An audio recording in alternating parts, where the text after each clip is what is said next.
Hello everyone, welcome to the new class of biology. In previous classes we discussed about the gametogenesis process in which various type of organisms produce gametes, and what are the different organisms, how they produce, what are the condition, haploid diploid conditions which we had studied in the previous class. All these processes what we are discussing is actually the main events which happens in the sexual reproduction process. Okay, so the next topic in the same method we are actually discussing still now about the pre-fertilization event. In the pre-fertilization event we have discussed the first stage, gametogenesis. This is our second stage which happens in the gametogenesis process, and that process is known as gamete transfer. So before telling something about gamete transfer, I need you guys to make few diagrams and a table. Diagram 1.5 figure and a table 1.1. Table 1.1 you can figure it out easily, because one side there is double the number of chromosomes and the other side is half the number of chromosomes. So just like I said in the previous class, there are 23 pair of chromosomes, right? तो ये जो 23 pair of chromosomes रहता है that is found in our human beings. In total there are 46 chromosomes.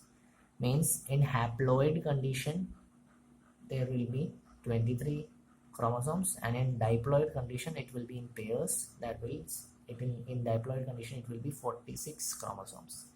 उसी तरीके से आपको उस अलग अलग ऑर्गेनिजम्स की उस पर्टिकुलर टेबल को सेट करके नोट्स बनाने हैं. Okay, so let's start. What is the next event? The next event is gamete transfer. So what is it, how does it happens, how does it occur, उसके बारे में एक बार बात कर लेते हैं, डिस्कस कर लेते हैं. Just a minute. So the next topic is gamete transfer. So what is gamete transfer and how does this take place? Actually gamete transfer is nothing but a process where gametes are transferred. gamete को transfer करने वाला process, उस process को कहा जाता है gamete transfer. Gamete transfer किया जाता है, जो गेमेट्स होते हैं उस पर ट्रांसफर किया जाता है, उसे कहा जाता है गेमेट ट्रांसफर. जितने भी ऑर्गेनिजम्स मौजूद रहते हैं हमारे आस पड़ोस में, या फिर जितने भी में ऑर्गेनिजम्स रहते हैं, मेजॉरिटी ऑर्गेनिजम्स की अगर बात की जाए हम यहाँ पर बात कर रहे हैं सेक्सुअल रिप्रोडक्शन. सो जाहिर सी बात है we will have two main type of gametes here. One is the male gamete, another is the female gamete. So what happens in male gamete? The male gamete will be movable. It will move from one place to another. Definitely it will move from one place to another. But female gamete जो रहता है it will be stationary.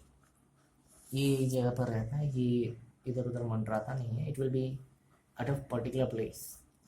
But there are some exceptions also. Like for example in some algae जो रहते हैं उनमें दोनों के दोनों मूव करने वाले रहते हैं, या फिर कुछ फंगाई होते हैं वो दोनों के दोनों मूव करने वाले रहते हैं. ओके, सो कोई भी लिविंग ऑर्गेनिज्म, मेनली मेजॉरिटी इस दुनिया में जितने भी लिविंग ऑर्गेनिजम्स हैं, ह्यूमंस को अगर थोड़ा हम साइड में रखें, बाकी जितने भी मेन लिविंग ऑर्गेनिजम्स हैं लाइक सिंपल प्लांट्स, छोटे छोटे जो प्लांट्स रहते हैं जैसे टेरिडोफाइट, ब्रायोफाइट, एंजियोस्पर्म, ऐसे कैटेगरी में आने वाले ऑर्गेनिजम्स जो रहते हैं, इनके केस में जो गेमेट ट्रांसफर रहता है that mainly takes place through water. Water की मदद से, जो वाटर रहता है उस वाटर की मदद से मेन गेमेट ट्रांसफर प्रोसेस होता है. Okay okay, clear. अब आगे क्या होता होगा, ये जो गेमेट्स होते हैं कभी कभार ऐसा भी हो जाता है कि जो मेल गेमेट प्रोड्यूस हुआ है वो बहुत ज़्यादा मात्रा में मतलब लॉस हो सकता है. It can be lost. So in order to compensate that what is done, in order to compensate that loss of male gamete, ये जो फीमेल गेमेट बनाया जाता है, जो कंपैरिजन में फीमेल गेमेट बनाया जाता है, उनको लार्ज नंबर में मेल गेमेट को बनाया जाता है.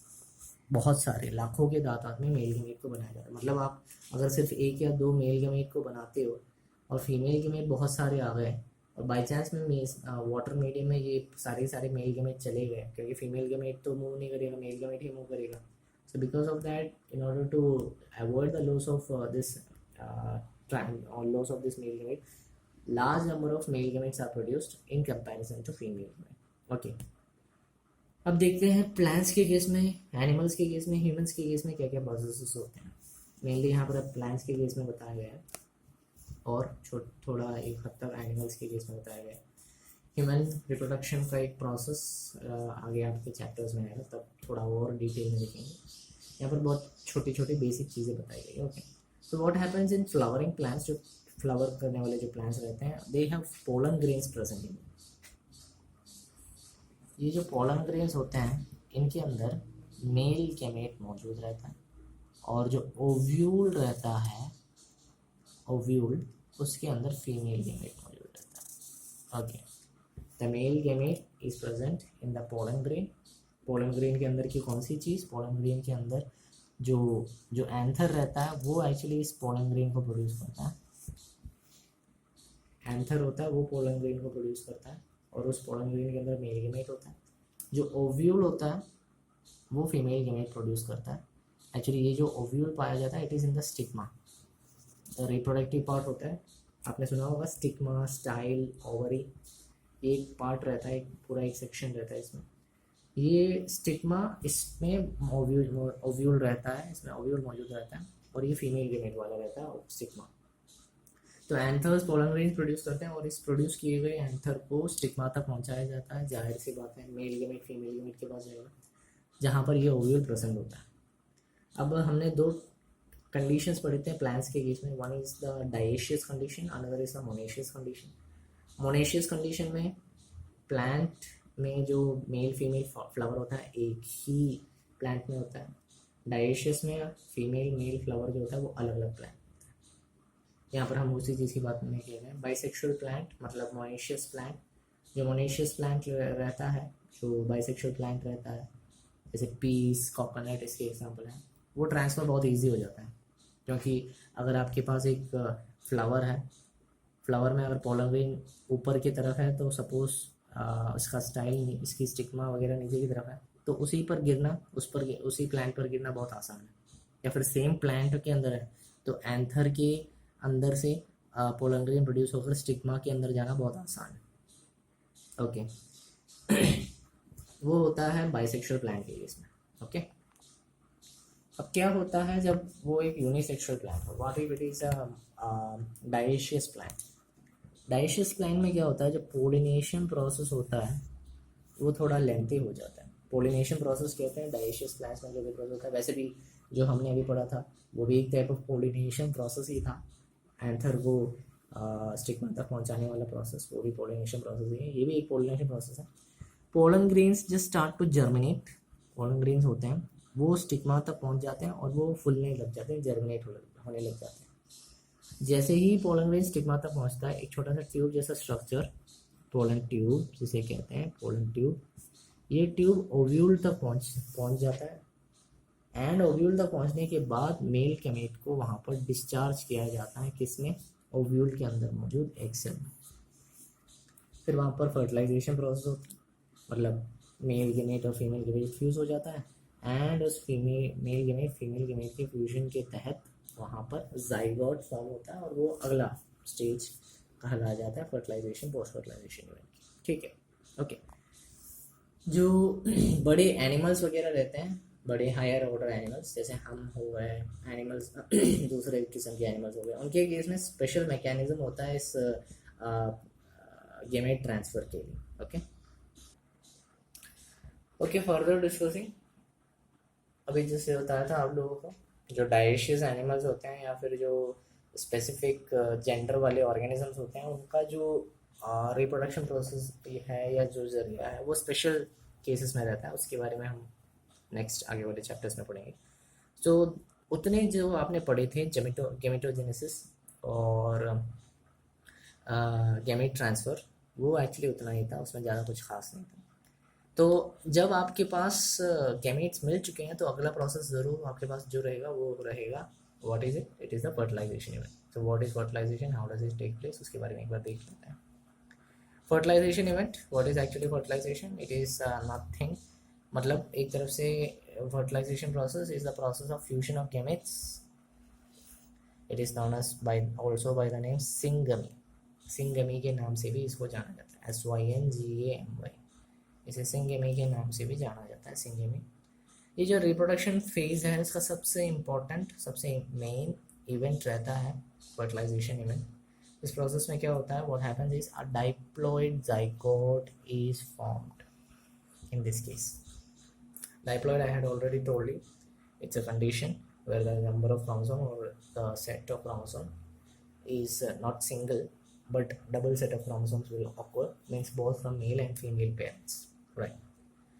But कुछ केसेस ऐसे भी होते हैं कि ऑर्गेनिजम्स जो रहते हैं ना वो फर्टिलाइजेशन नहीं कर पाते हैं, मतलब उनका जो मेल फीमेल जाइगोट फ्यूजन होना, जाइगोट फॉर्मेशन होना, उसमें से नया ऑर्गेनिज्म बनना वो पॉसिबल नहीं हो पाता है कुछ ऑर्गेनिज्म, जैसे हनी बी एक अच्छा खासा एग्जाम्पल, फिर लिजर्ड्स, बर्ड्स, इनके केस में क्या होता है, जो ऑर्गेनिज्म प्रोड्यूस होता है it is without fertilisation, without fertilisation, I repeat, without fertilisation, fertilisation के बिना ऑर्गेनिज्म प्रोड्यूस होता है, and that is actually known as parthenogenesis. Parthenogenesis is a process where an organism is produced without fertilization. Clear? Okay. Okay. So next thing जो आपको अभी पढ़ना है वो है कि फर्टिलाइजेशन जो प्रोसेस होता है वो दो तरीके से हो सकता है, राइट? दो टाइप का होता है वैसे, one is external fertilization and another type of fertilization is internal fertilization. Okay, one is external fertilization, another one is internal fertilization. अब ये क्या है, किस तरीके से होता है वो एक बार देख लेते हैं। सबसे पहले एक्सटर्नल फर्टिलाइजेशन देखते हैं, जैसे कुछ एग्जांपल्स अगर देखा जाए, एम्फीबियंस, फ्रॉग, ठीक है, और कौन से हैं, टर्टल्स, टर्टोइस, और कौन से क्रोकोडाइल्स। तो ये जो ऑर्गेनिजम्स रहते हैं या फिर कुछ aquatic animals like fishes specially, what happens in them, the syngamy or the fertilization process definitely is through water, ठीक है, वाटर के जरिए होता है। तो जाहिर सी बात है ये अपने जो बच्चों को जन्म देने का जिनका प्रोसेस रहता है, फर्टिलाइजेशन प्रोसेस रहता है, वो एक्सटर्नल प्रोसेस रहता है, मतलब पानी के जरिए ही ये सिंगमी फर्टिलाइजेशन करते हैं। सो ये इसके द्वारा ये करना क्या चाहते हैं, actually they just want to attract their opposite gender. So इसके लिए क्या करते हैं, अपने ऑपोजिट जेंडर को अट्रैक्ट करने के लिए बहुत ज़्यादा अमाउंट में, लार्ज नंबर में अपने गेमेट को प्रोड्यूस करते हैं या रिलीज करते हैं अपनी वेसिनिटी में। ये कुछ केसेस में एक हद तक जो बोनी फिशेस रहते हैं, हड्डी वाले या कांटे वाले जो फिशेस रहते हैं, and also in cases of frog it is mainly seen this type of fertilization, and it takes place with the help of water medium externally. But there is a major disadvantage in this process. वो क्या होता है कि जो इनके जो बच्चे जन्म लेंगे, इनके जो ऑफस्प्रिंग का जो जन्म होगा वो थोड़ा रिस्की रहेगा, because they could not be safe in presence of predators. उन पर शिकार करने वाले बहुत सारे दूसरे ऑर्गेनिजम्स भी रह सकते हैं, तो उनके फुल डेवलपमेंट से पहले ही ऑर्गेनिजम्स बर्बाद हो सकते हैं, मतलब ऑर्गेनिज्म को मार डाल दिया जा सकता है, ऑफस्प्रिंग को मार डाल दिया जा सकता है। तो external fertilisation is up to a limit a major disadvantage, ये है इसका सबसे बड़ा disadvantage. But in case of different organisms like fungi, birds, mammals, and जो different higher order organisms हैं, even in case of us human beings, जो सिंगमी process रहती हैं, जो फर्टिलाइजेशन प्रोसेस रहता है, वो फर्टिलाइजेशन प्रोसेस बॉडी के अंदर रहता है, शरीर के अंदर रहता है।